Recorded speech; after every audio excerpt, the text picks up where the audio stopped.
का फंसता है कि सर गंगा गंगोत्री से निकलती है या गोमुख से निकलती है। हमारे हिसाब से भैया कहीं नहीं निकलती है, और आप भी अगर कंसेप्ट समझेंगे ना तो इस तरह का क्वेश्चन कभी पूछिएगा ही नहीं। और एक और फंस जाता है, सबसे ऊंचा बांध टिहरी बांध है या फिर भाखड़ा नांगल है, दोनों अपने अपने जगह पे सही है, दोनों की कैटेगरी है। समझते हैं, देखिए उत्तराखंड जो है ये उत्तर प्रदेश से टूट के सन 2000 में अलग हुआ था। उत्तराखंड को बेसिकली दो भागों में बांट सकते हैं। इसका पूर्वी भाग थोड़ा सा छोटा है जिसे कुमायूं कहते हैं, और इस साइड का भाग थोड़ा बड़ा है, गढ़वाल कहते हैं। गढ़वाल जो एरिया है यहाँ बहुत से बड़े बड़े हिमानी का मतलब है ग्लेशियर, जहाँ पे बर्फ के पहाड़ होते हैं उसे ग्लेशियर कहते हैं। वहां से कई नदियों का उद्गम होता है। अब इन ग्लेशियर यानी पहाड़ों के ऊपर से बर्फ कहाँ जाता है, तो जैसे जैसे ऊंचाई बढ़ती है प्रत्येक 165 मीटर ऊंचा जाने पर 1 डिग्री टेम्परेचर में कमी आने लगती है। ये कमी क्यों आती है ये एक अलग टॉपिक है। बस इतना समझिए कि जब आप जमीन पे रहते हैं तो आपको कई जगह से उष्मा मिलती है। सीधे सूरज से मिलता है, इधर का दीवार गर्म, इधर का दीवार गर्म, हवाएं गर्म, नीचे का जमीन गर्म,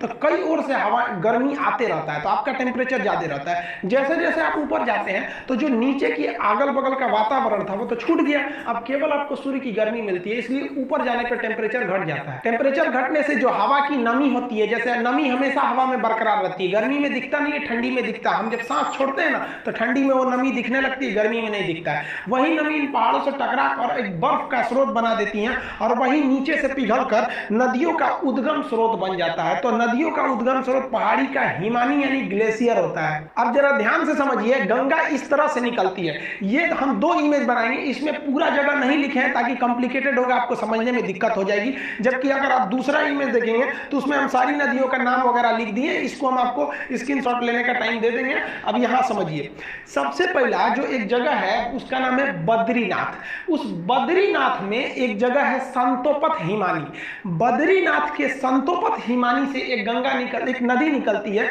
जिसका नाम है धौली गंगा, विष्णु गंगा, और एक साइड से आती है धौली गंगा। तो धौली गंगा और विष्णु गंगा 2 नदियां हैं। ये 2 नदियां आपस में आके मिल जाती है विष्णु प्रयाग में। प्रयाग का मतलब होता है मिलन स्थल। तो विष्णु गंगा और धौली गंगा आके मिलती है विष्णु प्रयाग में, और यहाँ इनकी गहराइयां बराबर हो जाती हैं लगभग। जब 2 नदियों के मिलने के वक्त में गहराई बराबर हो जाए तो उन नदियों का नाम चेंज कर दिया जाता है। यदि एक की गहराई ज्यादा दूसरी की गहराई कम तो नदी गहरी वाली नदी के नाम से ही नदी आगे बढ़ेगी। तो यहाँ लगभग गहराई बराबर हो जाती है विष्णु प्रयाग में, तो नाम बदलकर इस रेड वाली नदी का नाम रख दिया जाता है अलकनंदा नदी। यहां से यहां तक ये रेड वाली नदी है अलकनंदा नदी। अब इसको ओवरव्यू में समझिए। अलकनंदा आगे बढ़ती है, आगे जाकर एक नदी आके मिलती है जिसका नाम है नंदाकिनी नदी। मंदाकिनी अलग है और नंदाकिनी अलग है। नंद लाला जो है नंदाकिनी नदी आके मिलती है, तो वो नंदाकिनी नदी कम गहरी है, अलकनंदा ज्यादा है, तो नंदाकिनी यहीं समाप्त हो जाएगी भूगोल के हिसाब से।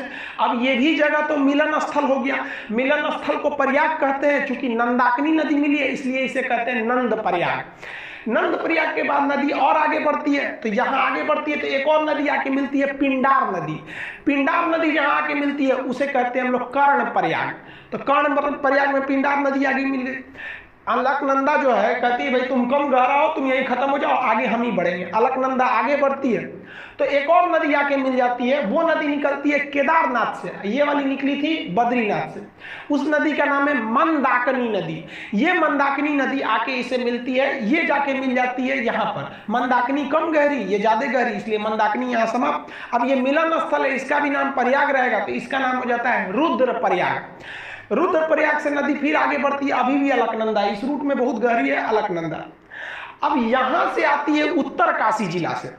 उत्तर काशी के पास एक जगह है गंगोत्री। अब गंगोत्री के पास एक एक्यूरेट पॉइंट की बात करेंगे तो वो है आपका गोमुख। वहां से एक नदी निकलती है जिसका नाम है भागीरथी नदी। ये भी बहुत बड़ी नदी है। उत्तराखंड के लोग मुख्य रूप से इसी को गंगा मानते हैं, ये वाले साइड को, ये उसकी सहायक समझते हैं। तो भागीरथी निकलती है, तो इस भागीरथी के बीच में एक नदी आके मिल जाती है भीलांगना। छोटी सी नदी है, कहती है भागीरथी चला यहीं पे खत्म हो जा। भीलांगना इसको लेके आगे बढ़ जाती है, और भागीरथी भीलांगना को लेके आगे बढ़ जाती है, और भागीरथी जाके इस अलकनंदा में मिलती है देव प्रयाग के जगह पे। और यहाँ पर दोनों की गहराई लगभग बराबर हो जाती है, तो इसका नाम हो जाता है गंगा।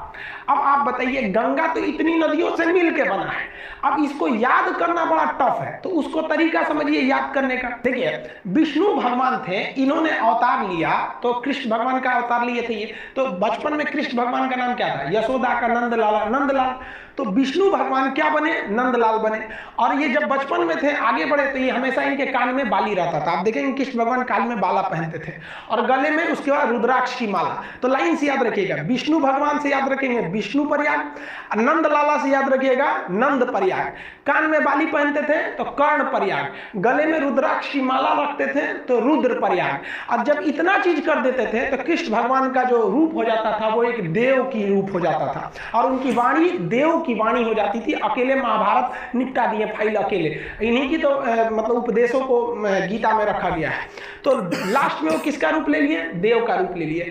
यही 5 प्रयाग है जिसे हम पंच प्रयाग कहते हैं, जो हिंदू धर्म के हिसाब से ये पंच प्रयाग घूमना बहुत ही शुभ माना जाता है। उसे अपने जीवन में ये पंच प्रयाग घूमना चाहिए। तो कौन प्रयाग हो गया आपका? विष्णु भगवान से याद रखिएगा विष्णु प्रयाग, नंद प्रयाग, कर्ण प्रयाग, गले में रुद्राक्ष की माला तो रुद्र प्रयाग, और सकल हो गया इनका किस तरह से देव की भांति इनकी रूप हो गई तो देव प्रयाग। यानी 5 प्रयाग को मिला देते हैं पंच प्रयाग। तो सीक्वेंस आपको याद हो गया। अब पिछले स्लाइड पे चलते हैं। यहां देखिए, ये वाला प्रयाग कौन सा होगा? विष्णु प्रयाग। विष्णु भगवान नंद लाला के रूप में जन्म लेंगे तो नंद प्रयाग, कान में पहनेंगे तो कर्ण प्रयाग, गले में रुद्राक्ष की माला तो रुद्र प्रयाग, और सकल हो जाएगा देव के भांति तो देव प्रयाग। ये नदियां हो गई।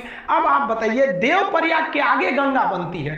तो बीपीएससी में क्वेश्चन पूछा था कि ये भागीरथी तथा अलकनंदा का संगम कहां होता है? तो वो होता है आपका देव प्रयाग में। समझा गया? अब इसको एक बार दोबारा समझते हैं। संतोपथ एक हिमानी है बहुत बड़ा, वहां से निकलती है धौली गंगा, विष्णु गंगा। कहां मिलेगी? विष्णु प्रयाग में। नदी का नाम हो जाएगा अलकनंदा। अगली नदी नंद प्रयाग, नदी का नाम रहेगा नंदाकनी, और जगह का नाम हो जाएगा नंद प्रयाग। इसे भी अलकनंदा लेके आगे बढ़ेगी, और अलकनंदा में आगे जाके मिलेगी पिंडार नदी। अब की जगह कौन हो जाएगा? कर्ण प्रयाग। अलकनंदा फिर आगे बढ़ेगी, मंदाकिनी को ले जाएगी अपने साथ, मंदाकिनी को ले आके मिलाएगी तो हो जाएगा रुद्र प्रयाग। गले में रुद्राक्ष की माला हो गई। अब कृष्ण भगवान के पास यही सब तो चीजें थी। अब देव का रूप ले लेंगे, यहाँ पे भागीरथी आएगी अपने साथ भिलांगना को मिलाते हुए, और मिल जाएगी देव प्रयाग में, और यहां से बन जाएगी गंगा। तो देखिए, गंगा तो भाई साहब निकलती ही नहीं है, गंगा नदी बनती है इतनी नदियों से मिलकर। तो अगर आप ग्रुप डी खलासी चपरासी गैंगमैन सफाई कर्मी का एग्जाम देते हैं तो गंगा कहां से निकलती है? तो मान दीजिएगा भाई साहब उत्तरकाशी जिला के गंगोत्री के समीप गोमुख से। लेकिन अगर आप बड़े एग्जाम को देते हैं, कमीशन लेवल का, पीसीएस यूपीएससी लेवल का, तो इतने छोटे लेवल का वो क्वेश्चन ही नहीं पूछेगा गंगा निकलती कहां से, क्योंकि उसको पता है कि भाई साहब गंगा निकलती नहीं है। गंगा एक बहुत बड़ा नदियों का एक पैटर्न है, ड्रेनेज पैटर्न है, जिसे समझना पड़ेगा। इसमें हम इन नदियों को लिख दिए हैं, यहाँ पे जो घेरे हुए हैं ये प्रयाग है, विष्णु प्रयाग, नंद प्रयाग, कर्ण प्रयाग, रुद्र प्रयाग, देव प्रयाग, और ये नदियों का नाम लिख दिया है। एप्लीकेशन में जब इसी को पढ़ाएंगे तो इसमें हम आपको याद, क्लास में जैसे याद करा देते तो उसको याद करा देंगे। अब यूट्यूब पे याद थोड़े कराएंगे बैठा के आपको, और इसका पीडीएफ और नक्शा में हम आपको इसको भरवाते थे। याद करिए, जब उत्तराखंड का नक्शा मतलब मैथ के क्लास में पढ़ाते थे तो ये तो पूरा चीज आपको बता देते थे। अब इसमें 2-3 चीजें अलग से आप जान लीजिए। भिलांगना नदी जैसे आके भागीरथी से मिलती है तो इसके संगम के समीप ही बनाया गया है टिहरी बांध। अब ये टिहरी बांध में पानी बहुत भयानक लग जाता है और इस टिहरी बांध पर खतरा होता है, इसलिए टिहरी बांध के पीछे एक सपोर्ट के लिए एक और बांध है जिसका नाम है कोटेश्वर बांध। तो टिहरी बांध किस पर है? भागीरथी नदी पर बनाया गया। इसके सपोर्ट के लिए कोटेश्वर बांध बनाया गया। जब भी बड़े बांध बनाए जाते हैं तो उसके सपोर्ट के लिए पीछे भी रहते हैं। जैसे भाखड़ा बांध बहुत बड़ा बांध है तो उसके पीछे एक और बांध है नांगल बांध। तो भाखड़ा अलग है, नांगल अलग है, ऐसे मिला के पढ़ देते हैं तो भाखड़ा नांगल एक लगने लगता है। अब दोनों बांध की कैटेगरी अलग है, दोनों में कौन ज्यादा ऊंचा है उसको समझिए। देखिए, उत्तराखंड का जो टिहरी बांध है ये तो भागीरथी पर स्थित है, और पंजाब का जो भाखड़ा नांगल बांध है वो किस पर है? सतलज नदी पर। अब दोनों बांध की कैटेगरी अलग अलग है। ये बांध 260 मीटर है ऊंचा, कहीं कहीं आपको 255 देगा, तो 260 मीटर ऊंचा है, तो ये जेन्युइन है ऊंचा है। ये वाला बांध जो है वो थोड़ा कम ऊंचा है, 225 मीटर ही ऊंचा है, लेकिन दोनों बांध की कैटेगरी अलग अलग है। जैसे कोई लड़का है 6 फीट का और कोई लड़की है 5 फीट की, आपसे पूछा जाए सबसे ऊंची लड़की कौन है तो इसको थोड़ा कहिएगा कि 6 फीट का, भाई साहब तो कैटेगरी अलग होगा, लड़की में तो 5 फीट को रखना पड़ेगा। लेकिन कह दे कि इन दोनों में सबसे ऊंचा नमस्कार भैया, आप सभी को। कि इन दोनों में सबसे ऊंचा इंसान कौन है, तो भाई लड़की भी इंसान लड़का भी इंसान, तब आप कहिएगा कि नहीं 6 फुट वाला ये। तो यही एग्जाम में पूछता है कि सबसे ऊंचा ग्रेविटी बांध कौन सा है। तो देखिए इस बांध की जो कैटेगरी है वो ग्रेविटी कैटेगरी का है, और ये बांध की कैटेगरी अर्थ फिलर है। ये बांध जब पढ़ाएंगे ना तो उसमें हम आपको बता देंगे कि बांध कितने टाइप के होते हैं, आर्क बांध कौन सा होता है, ग्रेविटी कौन कौन से कई टाइप के बांध होते हैं। तो कैटेगरी के हिसाब से पूछता है ये कि सबसे ऊंचा गुरुत्व यानी ग्रेविटी बांध कौन सा है। तो भाई साहब ये 260 होने के बावजूद इसको आंसर नहीं देंगे, क्योंकि इसकी कैटेगरी अलग है, ये तो उस कैटेगरी में है ही नहीं जिस कैटेगरी का क्वेश्चन पूछ रहा है। तब आपका आंसर हो जाता है भाखड़ा नंगल बांध। लेकिन जब क्वेश्चन कहेगा कि भारत का सबसे ऊंचा बांध कौन है, तो भाई साहब आप अर्थ फिलर है तब भी बांध है, ग्रेविटी है तब भी बांध है, आर्क बांध है तब भी बांध है। तो अब आपके लिए कैटेगरी का बाउंडेशन खत्म कर दिया, और ओवरऑल में अगर कहेगा सबसे ऊंचा बांध कौन सा है, तब हो जाएगा आपका टिहरी बांध। लंबा में हीराकुंड अलग हो जाता है वो सब। तो ये समझ में आ गया आपको। देखिए उत्तराखंड के लोग गंगा को मुख्य रूप से भागीरथी को गंगा कहते हैं, और बंगाल के लोग भी गंगा को गंगा न कह के भागीरथी कहते हैं। और शास्त्रों में भी देखिएगा ना तो कई जगह गंगा को भागीरथी बोला गया है। आप बाहुबली का गाना सुनिएगा, जब वो शिवलिंग लेकर गंगा झरना के नीचे रख देता है, वहां गाना बजता है कि भागीरथी देख तेरे पास खुद शिव जी चले आए रे। तो आप इसको देखे होंगे ना, शिव तांडव वगैरह भागीरथी बोला जाता है। तो ये भागीरथी को लोग गंगा समझने लगते हैं, और उस हिसाब से छोटे एग्जाम में बोल देते हैं कि उत्तरकाशी जिला के गंगोत्री हिमालय के गोमुख से निकलती है। जबकि आप ये कॉन्सेप्ट समझ गए, पंच प्रयाग यानी पांचों प्रयाग में कौन कौन सा सीक्वेंस याद करने का आपको हल्का सा यहाँ बता दिया। हालांकि एप्लीकेशन पे तो जब तक आप लोग क्लास के स्टूडेंट होंगे तो आपको पता होगा, ये सब तो पूरा याद ही करा देते थे। कैसे याद रखेंगे प्रयाग का जगह, तो ऊपर सबसे पहले होगा आपका विष्णु प्रयाग, विष्णु प्रयाग के बाद नंद प्रयाग, कर्ण प्रयाग, रुद्र प्रयाग, और कृष्ण भगवान का रूप देव की तरह हो जाएगा तो देव प्रयाग। गंगा कहाँ बन गई, देव प्रयाग में बन गई। गंगा नदी जो पहाड़ी एरिया से निकलती है, तो यहाँ वाले एरिया में ना जो गंगा नदी, यहाँ मानव बस्तियां बहुत कम है, क्योंकि पहाड़ी एरिया है तो प्रदूषण बहुत कम है। और इस गंगा में ना एक बैक्टीरियोफेज पाया जाता है।